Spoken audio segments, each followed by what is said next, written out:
Halo, selamat pagi, salam dan bahagia. Selamat berjumpa kembali di video pembelajaran geografi.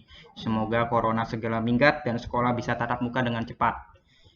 KD 3.2 memahami dasar-dasar pemetaan pinggiran jauh dan SIG. Pada pertemuan ini, pada video ini tujuannya nanti kamu dapat menjelaskan dasar-dasar pemetaan yaitu pengertian peta, jenis-jenis peta, proyeksi peta, jenis-jenis proyeksi peta, terus ada komponen-komponen peta sehingga kamu bisa membuat peta yang baik dan benar agar mudah dipahami oleh pembaca peta.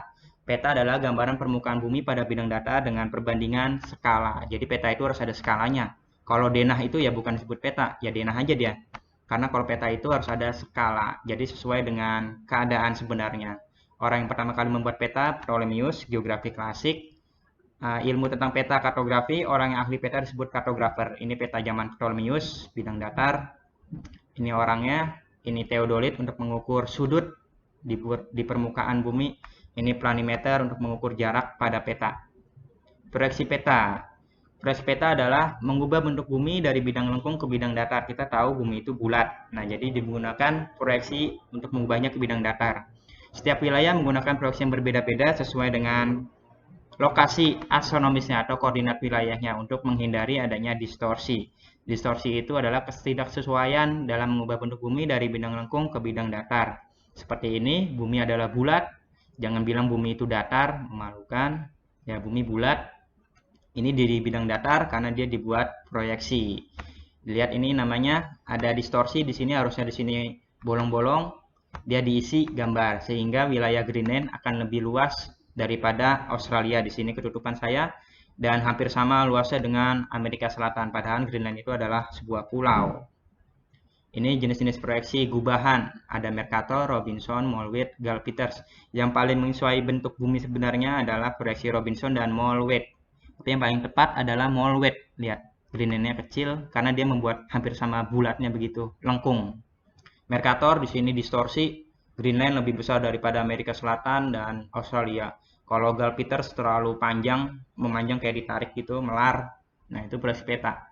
Syarat proyeksi peta itu ada 4. Yang pertama itu konfront harus sama bentuk dengan bentuk sebenarnya, sama luas, luasnya harus sama dengan luas sebenarnya.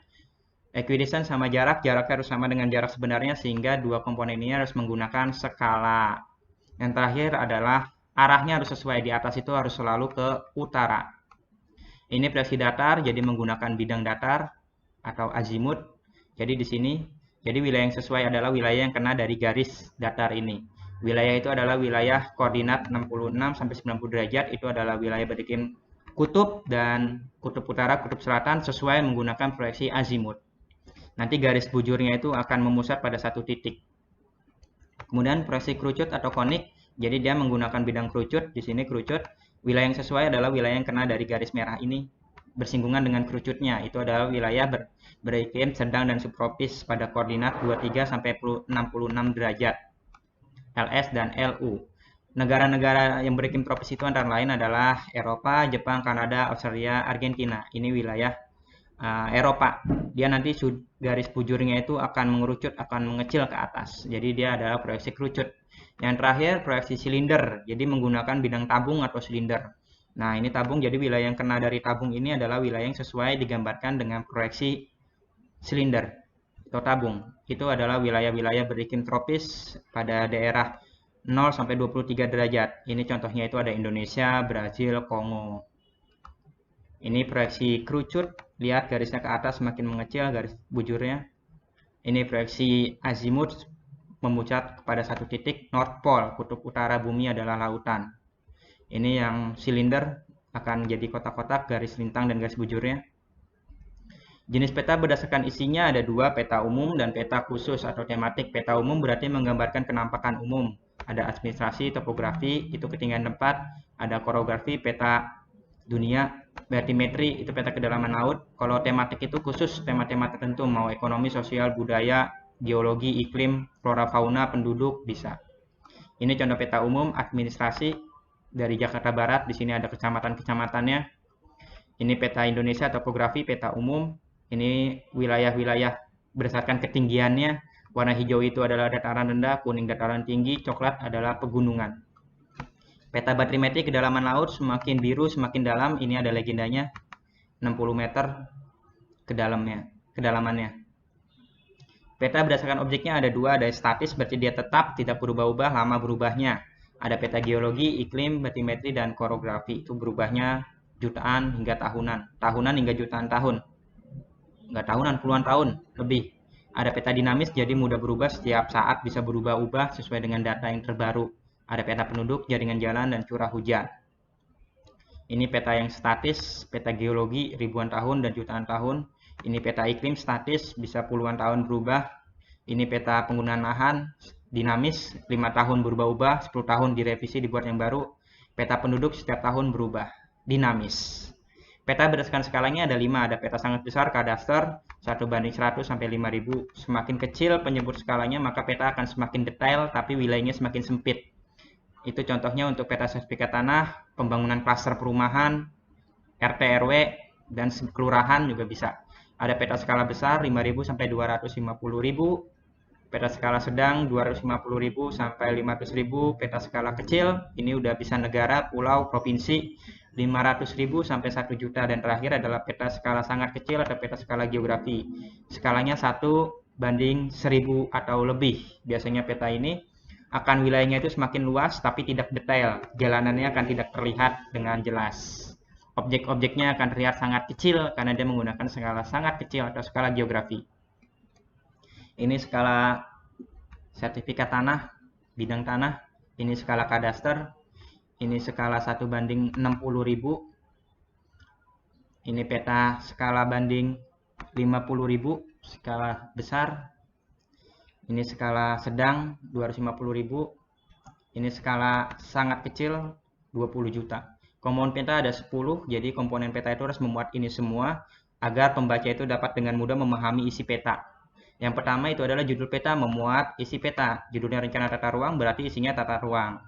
Ini ada skala perbandingan antara JP dengan JS. JP-nya 1, jarak sebenarnya 250.000 cm di permukaan bumi, 2,5 km. Skala ada skala garis yang bawah dan skala angka, ada juga skala verbal untuk di Inggris. Ini arah mata angin menuju ke arah utara semua. Ini ada simbol-simbol, simbol garis, simbol titik, ini garis, titik, area. Area itu nanti digunakan warna. Ini legenda, keterangan dari simbol-simbol tadi, ini simbol titik, simbol garis, simbol area. Jadi artinya ada di legenda. Ini ada garis tepi untuk membatasi peta yang di wilayah atau objek yang dipetakan supaya tidak offset ke bawah-bawah, supaya rapih petanya. Itu namanya garis tepi. Ini ada garis astronomis, ini garis lintang, ini garis terbalik, ini garis bujur, ini garis lintang untuk mengetahui lokasi koordinat wilayah tersebut. Kemudian ada inset diperkecil, ini jadi wilayah kabupaten yang dipetakan di wilayah yang lebih luas itu di mana. Bisa juga inset diperbesar, misalkan di sini ada pulau-pulau kecil, digambarkan pulaunya jadi lebih besar supaya jelas. Inset diperbesar dan inset diperkecil. Peta kecil yang memperjelas wilayah yang dipetakan. Kemudian ada lettering, tulisan-tulisan, kalau perairan huruf warna biru, tulis miring. Kalau daratan ya warna biasa, warna hitam, bisa tebal, bisa tipis. Kalau kota-kota besar, kabupaten, itu hurufnya tebal, bold. Terakhir adalah sumber dan tahun pembuatan peta. Ini sumber-sumbernya ada cerita satelit, ada rencana tata ruang, dan ini hasilnya. Dia berarti dibuat tahun 2018 pada saat Haji Sabrini sebagai Gubernur Provinsi Kalimantan Selatan. Ini komponen peta, ini layout peta yang baik dan benar. Di sini wilayah yang dipetakan, di sini komponen peta lainnya. Judul, orientasi, skala, inset, legenda, sumber tahun pembuatan peta. Ini ada garis astronomisnya. Yang ke bawah itu garis bujur, yang melintang garis lintang. Sampai sini saja, semoga bisa dipahami kalian semua, dapat menambah pengetahuan kita semua mengenai pembuatan peta yang baik dan benar. Jika ada pertanyaan, silakan ditanyakan. Sampai jumpa.